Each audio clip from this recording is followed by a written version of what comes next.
What's up, everybody? We're S.A.D After Dark out of Brooklyn, New York. I'm Dan Berg. I'm C for Graffiti.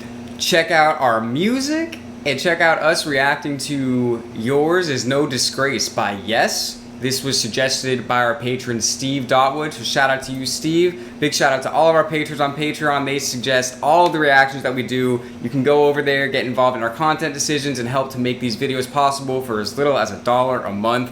So we're gonna get right into it. Go ahead and thumbs up if you enjoy the video.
Yesterday a morning came, a smile upon your face.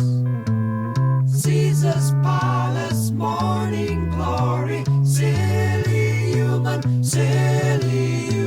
race. On a sailing ship to nowhere, leaving any place.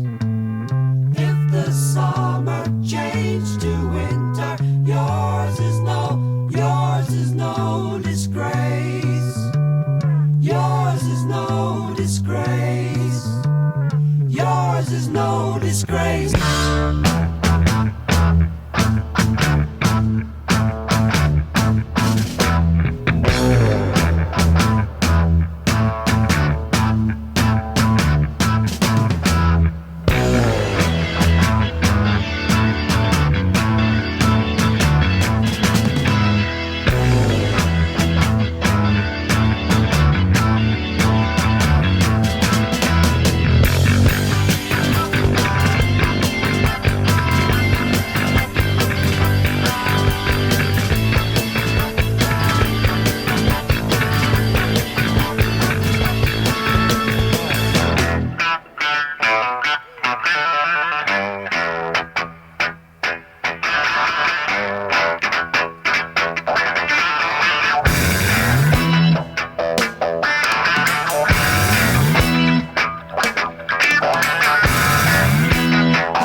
What a great way to end a song. Yeah. That's how you win mean old Dan Berg back, Steve. That's how you... Yeah, honestly, like, I don't think there was any part of this song that I didn't like. Cool. Like, everything, the harmonies were great, the guitars were great, the keyboards were great. There was like, it was like rocky at some points. It was kind of like almost jazzy at some points with like the walking bass line. Yeah. And I'm really glad that Steve suggested this because if y'all don't know what Steve is referring to, we did one Yes song before, Close to the Edge, and I didn't really particularly like it, and people were coming at me in the comments. It was wild. People were so mad. They acted like I went up to them and personally slapped them in the face or something. It was crazy. Yeah. But this one is definitely like a redemption song for Yes for me. I really like this one a lot. Like the harmonies when they did bring in the harmonies were really, really good. And then even like literally all the way up until the end, it just like had me, and like the way that they ended it was sick. Just on that swell like that. Yeah. Like they brought it up, and I'm just like waiting for it to come back down, and then it just doesn't. That was super cool. That was super cool. I like the guitar solo right before this kind of country one that ended. Like it was so important, and I felt like for a while in the song, like you can take this song anywhere. Like it can accompany you anywhere. Like you can have one guest over. You can have 10 people over. Like you can watch your kids dance. You can cook to it. You can be by yourself. Like it can just go so many places with you, and I thought that was cool about it. Yeah. I don't really know what it's about. Something about the human race being shitty. Yeah, and I wonder, all you 70s peoples with these long songs and stuff like that, how do you send the sample to the record company? I want them to know what I'm about. What part of the song do you send? I don't think any of them were doing that before they were signed. Okay. What about... You know what I mean? Yeah, but how does a record exec sell it to the higher-ups? We got to sign this act. Like, I guess they just play the whole thing, right? Because you can't sample songs like that. How much money do they make from their shows? Oh, they make money? Okay. We're going to sign them. Maybe. I don't know. But, yeah, well, there was clearly like a 70s wave of, progressive rock or whatever where maybe they were kind of looking for that. Yeah. You know what I mean? What do you mean? Like the labels. Well, looking for all the differences in the songs and stuff. Yeah, but maybe they were just looking for, like, I want long stuff. Yeah, no, You know I don't mean? mind the long stuff, but how Yeah. do you catch my ear with what part of this song would you try to sell to get me to sign you? Like, you know what I'm saying? If you had 15 seconds or 30 seconds, because that's how record executives... Like, what's the elevator pitch for this song? Yes, like, what part of it? Like, they had great all the parts were cool and great, but you as the artist, like, what part are you like, okay, I want to sell this part. I know they're going to love this song from hearing this. Like, you know what I mean? That's the only thing I'm thinking of. Not that, like, the song itself is, like, too many minutes. Right. But it's just interesting to me. Like, I don't know. I mean, hopefully they weren't worried about that. Right. And they were just doing it. Yeah, you know they probably what I mean? weren't even pitching it like that. But I know, like, in our times, like, in a way, that's how you pitch a song. Like, in a way, like, you play, like, 10, 15 seconds of it, and they're like, okay, these guys are great. But if you're, like, the type of band... Well, with that, it's like, it's got to be the first 10 to 15 seconds. Because you press play, and it's like, if you don't get it, so they're just going to press skip. True. You know what I mean? Yeah. But yeah, that's a good point with this, and especially if, like, you had to put... I don't know if you had... Because, like, you had to put the vinyl on the turntable, you had to put the thing on, you know what I mean? Like, you're not just going to be skipping around. No, but they had tapes. You know Yeah, what I'm saying? yeah, I don't know. That is, I You never really press thought play, about you stop that. it. But but I was just thinking, because I saw, like, I'm going off on a tangent, but, like, the Bohemian Rhapsody movie, they're playing the record for the guy, and he's just like, He's like, what is this? It's not going to work. Yeah. But, like, it just made me think, like, when do you start and stop and be like, well, these kids are great? Like, I don't know. But it's a different listening atmosphere back then, I guess. That's interesting. I never really thought about that. Well, let us know what y'all think about that and how you feel about, I guess, this song and, Yes in general. Shout out to our patron, Steve, for suggesting this. Shout out to all of our patrons who are helping to make all of this possible. We couldn't do it without you. Shout out to everybody watching on YouTube or Sight After Dark, and we'll see you around.